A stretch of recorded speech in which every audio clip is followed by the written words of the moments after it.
I'm Bernal Smith, President and Publisher of the new Tri-State Defender, and this is AC Wharton, Mayor of the great city of Memphis, Tennessee. And you're watching TSD Television.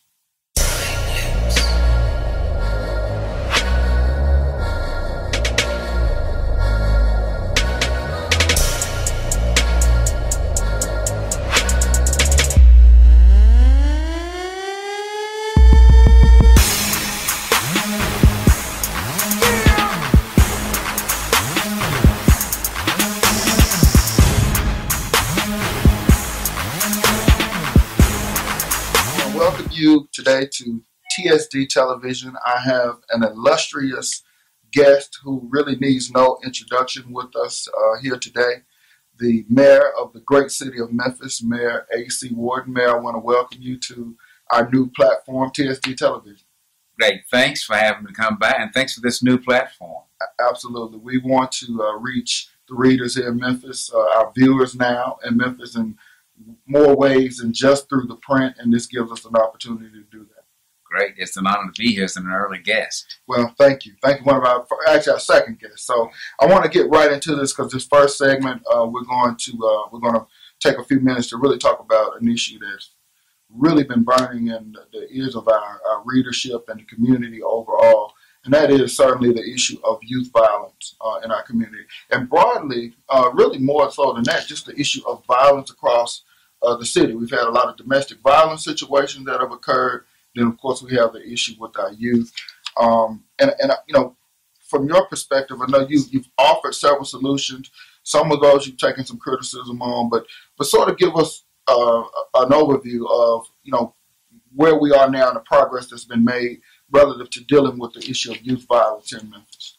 Thank you. You're right. It is a topic of burning interest, and properly so. Right. I mean, after all, if we're not concerned about our youth, what else matters? Right. So I welcome this really heated discussion and animated discussion about it. But let me make one thing crystal clear. 99% of our young folks, and we work on the ranges 15 to 24, 99% of them, regardless of when you view this, if it's during the week, they're probably in school, they're not given teaching in trouble, they will get out, they'll get on a matter bus, they may go to their little job at McDonald's, they'll go home, they will do their chores, they will get their homework, say their prayers, get up the next morning. 99% of them. Some may be at football practice, soccer practice, or whatever. Now, that's what Memphis youth really look like. Sure.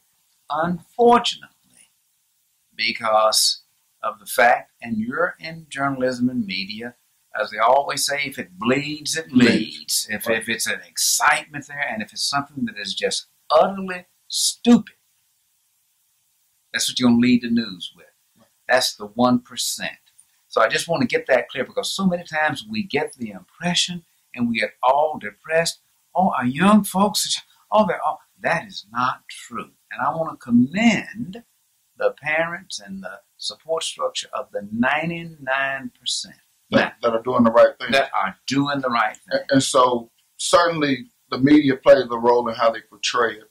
But there are some real issues in terms of some families, some individuals that have been impacted. We have Sharon Eddings, one of those young ladies that was attacked over on Bellevue, right, that have come to my office, and we've been working and planning some responses to that from a community perspective.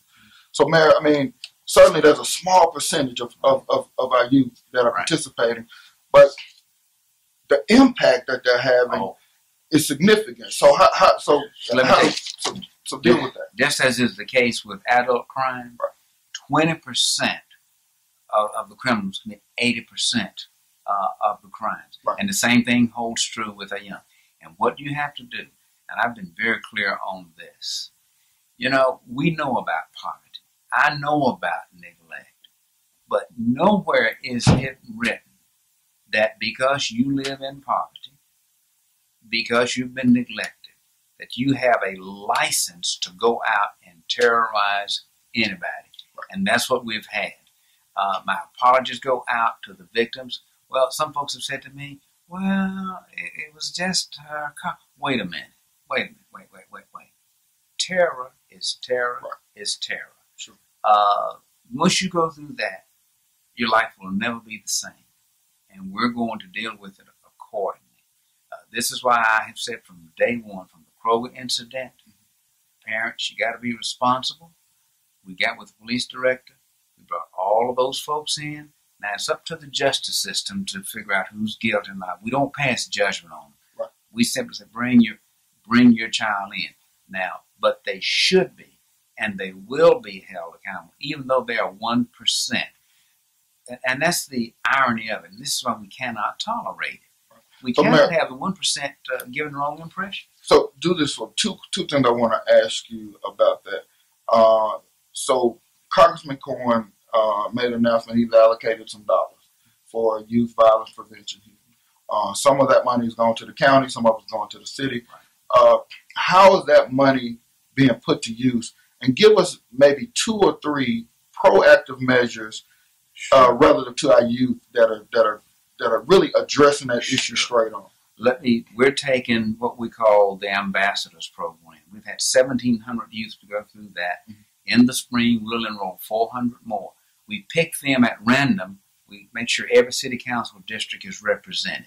We don't base it on grades. It's easier to cherry pick and get the student leaders and say, oh, we have a great program. Right. We'll be doing that again this year. Through our WIN program, we'll have 400 or 500 children, students in constructive jobs for the summer.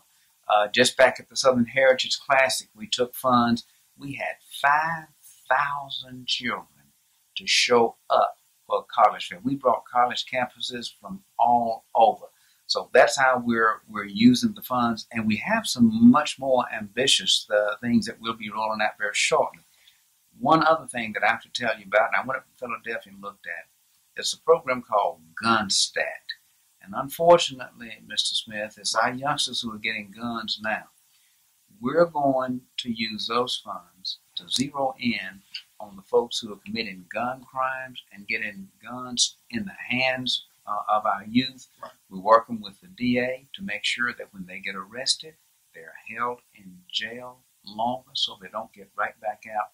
So we're being on the tough side, we're doing what we have to do, but on the preventive side, we're also doing what we need to do. Very good. I think a lot of our viewers and a lot of our readers out there really were interested in how those funds, those federal funds, are being put to use. And certainly, I think people want us to be more proactive and less reactive, right, as a city and a community to what's going on with our young people. Certainly, those programs help. I want to. We got a little bit of time here, so we're gonna take a break, and we're gonna deal with this in the next segment a little bit more. Because this is such an important topic. So we're gonna count down. We'll be right back here on TSD Television with Mayor AC Wharton.